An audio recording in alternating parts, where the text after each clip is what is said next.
Well, hi guys and gals, it's me George, the Shade Tree Fix-It Man. And as you can see, I finally got some new wheels and tires on my trailer. Long story short, my first set that came that had the wrong bolt pattern took 3 days to get here. This set took well over a week, almost 2 weeks. And they came from Florida, went to Georgia, to Mississippi, which should have been the dropping off point for them to come to Tennessee, but they went from Mississippi up to Utah, then down to New Mexico, then down to Arkansas, then back to the original point in Mississippi, and finally, yesterday, they were delivered. They went from Mississippi up to Humboldt, Tennessee, and then they got delivered here yesterday. So these tires already have a lot of miles on them, even though they were never on a trailer. They're well traveled. And as you can see, I cleaned and painted the hubs so that they look decent. And I put some nice chrome lug nuts on it. It didn't have all the lug nuts on it to begin with. So we put some nice chrome ones on there, protect the threads. And you saw me fixing the tilt unit on it the last time. And today what I'm going to do is I'm going to wire up a set of taillights. Oh, I didn't make a video of it because it's pretty hefty work, but I did install a real trailer hitch on it, not the ball that was on the bumper. But I put a real trailer hitch on it. And yeah, that was a fun project. It remains to be seen. That trailer hitch, by the way, came off of my old truck that got burned up. It remains to be seen if I'm going to keep this drop on it or if I need to raise it up.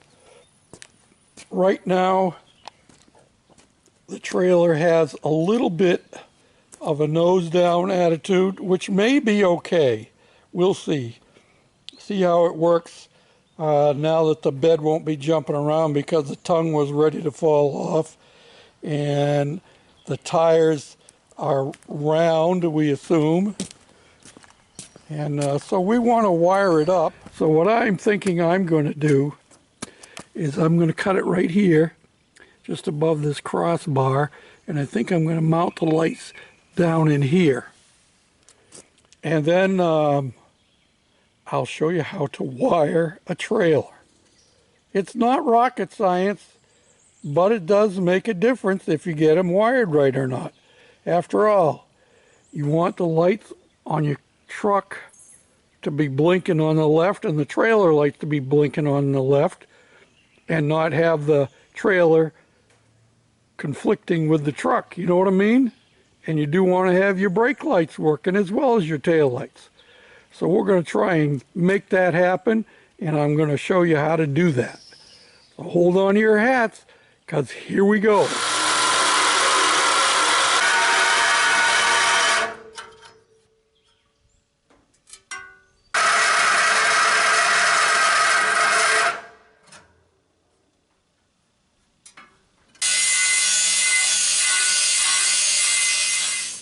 Well, as with any project, you got to remove the old before you can start with the new. And in this case, got to cut the old wiring. See that? Came with a wiring harness, complete with the plugs and the whole 9 yards. So we'll explain how to use this. And I hadn't looked at this wiring harness, and I ended up buying new plugs. And depends on how it works on the truck, which plugs I'm going to use. So hold on your hats. I'm going to finish unwiring and then we'll begin wiring.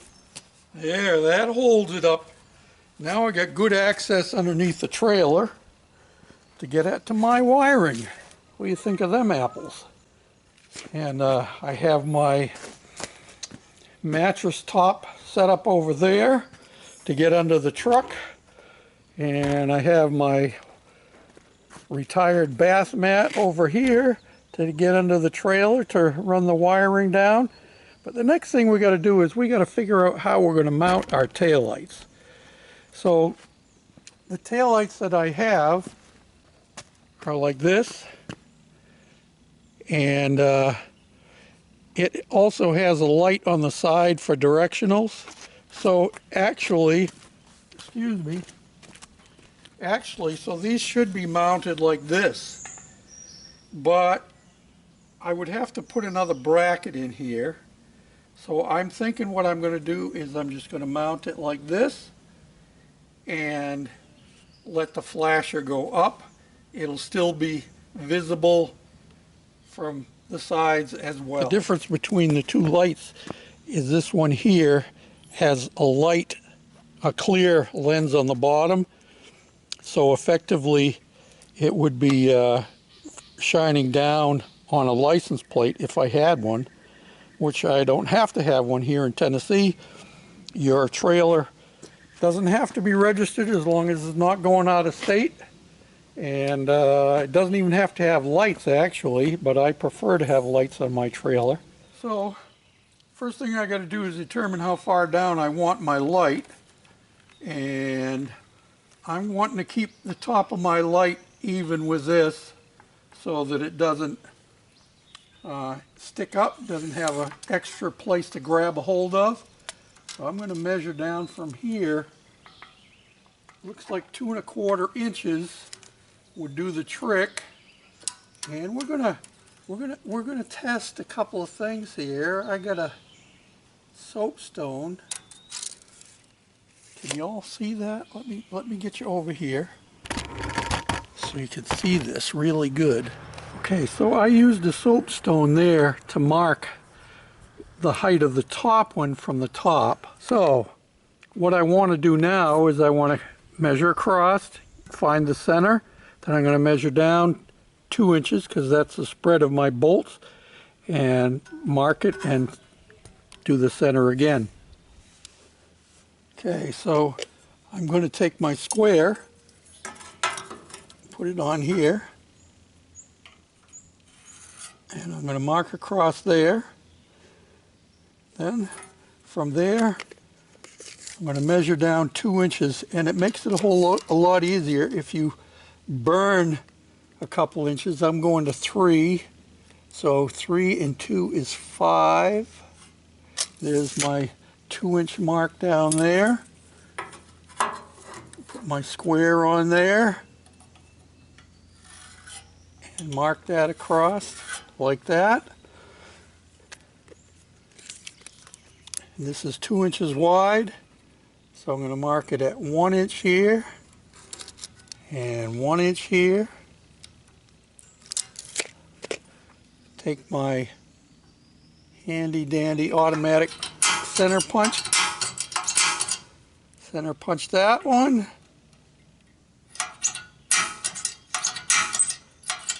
center punch that one. Then we're going to start with a smaller hole than what we need. In this case we're going to start with a 1/8 inch bit.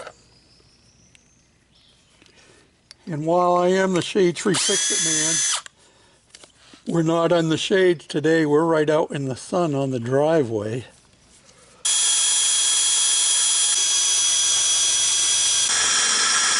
Sharpen it now.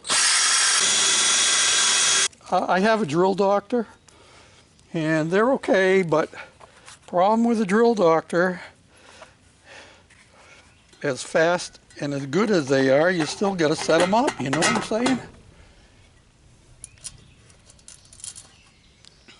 Okay, we have both of our taillights mounted, so the next step now is to start running the wires under the trailer and up to the tongue, and then the last step will be to hook into the truck, so we have a matching plug that comes out of there and plugs into the trailer. You might notice that in the process I have been using some of my favorite battery powered tools, And you'll probably also notice that they're all Bauer. These are Harbor Freight tools. I have had very good experiences with them, and I enjoy them a lot. And it's nice to have battery power so you don't have to run cords all the time. The one exception is that when we come to soldering wires, I don't have a battery powered heat gun, so I'll have to run a cord out here for my Wagner heat gun. That's another story. So now I've got to crawl underneath, don't you know, and figure out where I'm going to run these wires at. Yeah, the sun is shining and it's raining. Can you hear it on the roof? I can't win. It's rained and stopped and rained, and now everything was getting wet, so I've pulled everything off. I guess I'm done for today. I haven't worked on it for a couple of days because it kept raining over and over again. More to come. Well, here we are back again, several days later, and a bunch of rain later. And I can't remember where I left off on the video, so I'm going to just give you a rough overcap of what's all been done. You can see the wiring is run down over there, and a clip there on the shackle hanger, and then a piece of rubber going through a hole that was already existent there, and then it goes back over there, and I can see I need to pull that wire because it's laying down on my axle. I need to pull that wire through more, but it goes back there to two more of those wire clips and a piece of rubber hose with the wire going through it so it keeps it from chafing on the shackle, even though it's just a little bit above it, but just to be sure. And so yeah, I got to pull that wire back up further. And then as we come forward here, originally I was going to go right up to the front of the trailer, but then I realized if I ran the wire up there and you tilt it, you have to have a lot of slack because you have all of this space here between the trailer deck and the tongue when it's tilted. So what I decided to do is, we still get the rubber going through over there, so it's protected. Come through here, got a wire clip there, and then it comes over here, and we're going through another piece of rubber hose and into the back of my trailer tongue. Sounds like some motorcycles going by. It's a beautiful day for bike riding.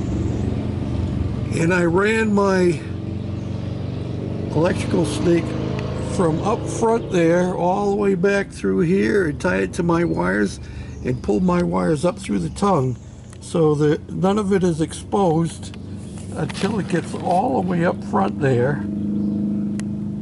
where it comes out shortly before the tongue itself. So we'll pick it up from there, okay? Okay, so now we're underneath, and as you can see, I've got my wiring all hooked up, and I have a rubber boot that actually happens to be a spark plug boot. Maybe I need to put a little piece of tape around that, keep it around my wires. It's protecting it where it needs to be, where it's going through the bumper. It's actually an old spark plug wire boot that I put on there, and I had to split it to get it on. But yeah, that goes right up in the hole beside my license plate. And then I have it wire tied down here to my trailer hitch. And I don't usually like to use these 3M clips, but in this case I didn't want to be cutting my wiring for the truck. So I used them, and what I did, and you'll notice on my ground strap, I could have hooked the ground into the truck ground strap, but I decided to use my own. I used some dielectric grease. Get it around here so you can see it. And turn it up the right way. Super lube. And see, it says right on there, dielectric, food grade, clear, and what does it say there? Heavy duty. Yeah. That's what I used, and I put some inside of my clips before I put them together so that there's grease in on the contacts themselves. So what you got to do is you're definitely going to need a safety test light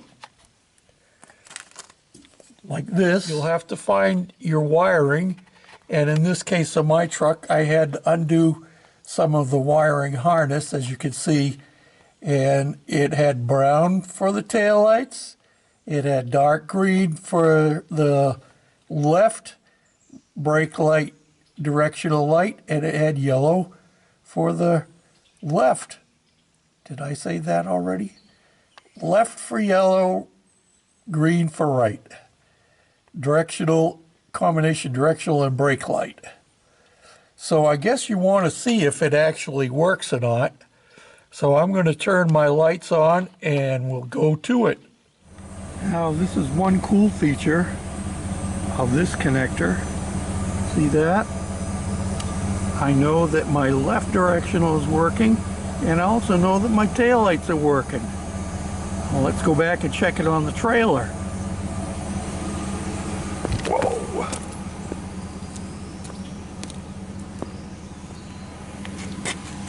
And there we have it. Our left directional is working, and you notice it doesn't go out all the way because the taillights are on. And you can see my taillight is on the right side. Now, let me turn the right directional on so you can see that those work too.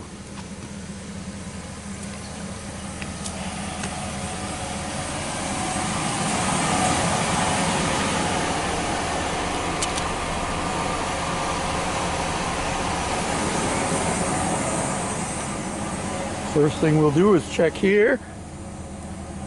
Taillights are still on, and the right directional is blinking. Let's go check it.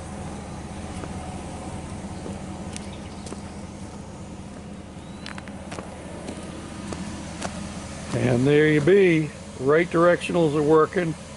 I don't know how I can show you if the brake lights work or not. See if I could set you down here in a way that you can see the tail light. Yeah, you can. I'll go step on the brake. How's that? You tell me if it's working or not.